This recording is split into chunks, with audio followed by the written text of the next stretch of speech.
Today on PTL to honor a true friend and also a colleague of ours. Yeah, longtime KDKA reporter Ralph Iannotti is retiring after 37 amazing years of bringing you the news. And every Wednesday night, Ralph brought us the Crime Stoppers segment, where police ask for your help with an unsolved case. Well, take a look at this. Last night, police and detectives who he has worked with over the years honored Ralph by surprising him with a cake. It had the Crime Stoppers logo on it, and it read, "Congratulations, Ralph." Ralph, being the good guy he is, he then shared the cake with us in the newsroom, and then it didn't last very long at all because you bring anything like that to the newsroom and it disappears in seconds. Oh yeah, it does. Well, Ralph's last day on KDKA News is tomorrow night, but we are really honored to have him with us here today on PTL. Congratulations, Ralph. Thank you very much. This is so exciting for you. I don't know where the time went. I came down here from Albany, New York in 1982, signed for 3 years. Fast forward, 37 years later, I'm ready to retire. You've counted up, is it about 11,000 stories that you've covered? Give or take a few hundred. That's 37 years, maybe 300 a year. Yeah, about 11,000. And it's been a marvelous journey, an adventure. And not many people can say they enjoy their jobs, enjoy going to work every day. Some days it feels like the first day back at school. Yeah. Really, that's still after all these years. And you know what? And I remember, and I tell people this all the time, when I started as an intern, I was a nightside intern. You were one of the reporters, and it's been my great privilege to be the fellow nightside reporter for so many years with you. I treated you okay? You were fantastic. But from the very beginning, the passion this man has for covering the news and how you care about the people of Pittsburgh, you've made some real connections over the years. You know, the people have. Pittsburgh have been so kind to me. I'm not a Pittsburgher, but I feel like a Pittsburgher. You are a Pittsburgher. I've been here 37 years, half my life now. And I just want to thank everybody for approaching me over the years and talking to me. And I mean, the most difficult part of my job, and I've done a lot of crime stories, as you guys know, is approaching people after something terrible happens, and asking them if they want a message out, get a message out there. They want us to know something about their loved one. It's a very difficult situation. And even now, as I'm ready to retire, it's a tough job to do. But you have to have a certain amount of empathy and sympathy. And I've tried that my whole career, and I've never had an agenda. I've always tried to be fair to people. What are some of your big standout moments? I'm sure you have way too many to even think of right now. 11,000 stories. And some of them are not crime related, believe it or not. Back in the, maybe 15 years ago or so, or about 2002, 2003, I remember one night we were in the newsroom and we got a call that Dan Rooney, Steelers president, was flying back to Pittsburgh from the Steeler training camp in Latrobe. He was he flew his own small plane, a Beechcraft, and he was having engine trouble. He had some problems with the electrical, there was an electrical malfunction on the plane, so he made an emergency landing in West Mifflin on the grass. And then he drove back to Pittsburgh. Well, we got the information, we got it confirmed from our sources. I went over to the north side to where Mr. Rooney lived, obviously right on the north side there, and ready to do my live shot at 11 o'clock. He comes out at 1 minute before 11, literally seconds before we're on the air, and he says, "Ralph, I want to make sure you get the story straight."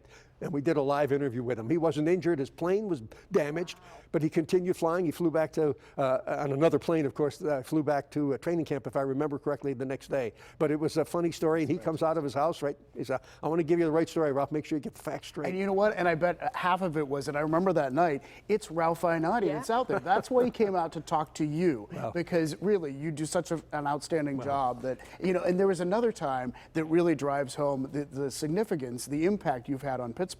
There was a SWAT situation. I remember this so plainly, and the police asked you to get involved in a way that they might not normally ask a reporter to do, right? We were covering a situation in Homewood, on Hermitage Street, I think it was, back about 15 years ago, I think it was, and a gentleman by the name of Cecil Brookins, a drug suspect, was on his roof, on a rooftop there, swinging a gun around, and he said he wanted to get a story out. So the police commander there at the time was Don Costa. He asked me to, Cecil Brookins wanted to tell his story, so he wanted to talk to a reporter. Right. So Mr. Costa, Commander Costa, asked me to come inside and talk to him. I went inside very briefly, talked to him, and said, "Yes, we'll talk to you on camera. We'll find out what you want to say." He wanted to talk about the neighborhood. He wanted to talk about religion. But I said, "You have to come down first. Police don't want to hurt you, and certainly we don't want to see anybody else get hurt." I was only in the house for a minute or two. They escorted me out, and moments later, he had earlier put down a gun, but moments after I left the house, he pulled out another gun and shot 2 officers and wounded them. Obviously, it was a tense situation. I was in there for just a very brief amount of time, but we became part of the story, which I don't like to do. I like to report the story, not be the story. Yeah, but it says something that you were pulled into it because police really believed that you could help in that situation. It was a difficult situation to be in, but he was taken into custody and later convicted on charges. But he had a second gun there and used it not long after I left that house. Yeah.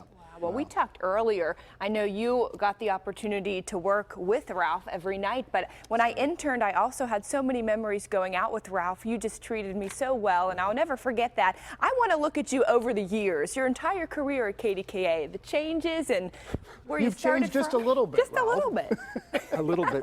So when you look back can on I this, what do you think? Tell you a quick story? Yeah. A few weeks ago, we were in Larimer doing a story. It was another crime scene situation, a shooting, but nobody seriously hurt.